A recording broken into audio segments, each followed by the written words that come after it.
Nous souhaitons à travers ces pages offrir un éclairage sur les grands enjeux actuels concernant les liens entre la démocratie libérale et le religieux,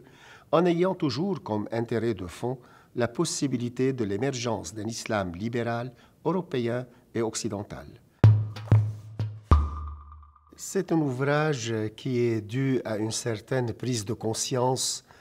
de la crise de la démocratie libérale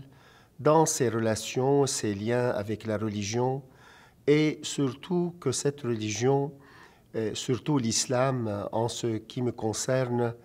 a été instrumentalisée, a été réduite à des idéologies, surtout des idéologies combatives.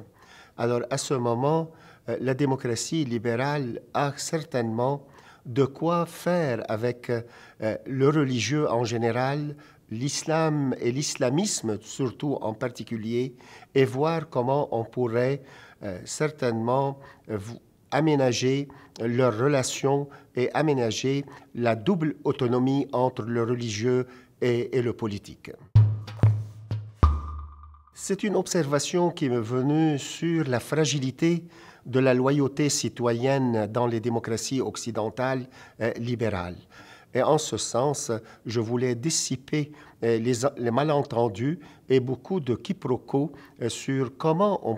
pourrait intégrer le domaine citoyen en restant très loyal pour les institutions de la justice et surtout de l'ordre politique qui est un État de droit comme le cas au Québec et dans les démocraties européennes et américaines.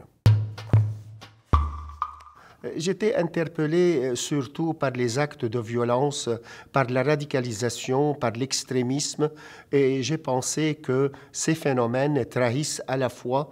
l'idéal de la citoyenneté et aussi le religieux dans sa spiritualité et ses trésors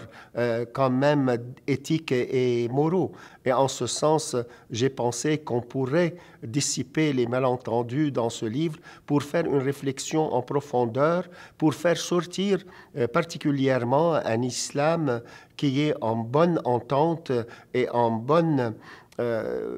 complicité avec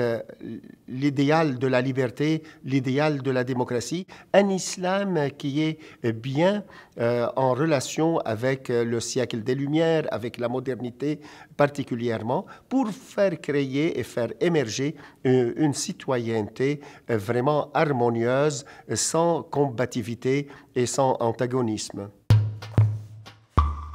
Manifestement, aucune réponse à ces questions n'est facile. Les modalités de vivre ensemble dépendent en grande partie des particularités de chaque société.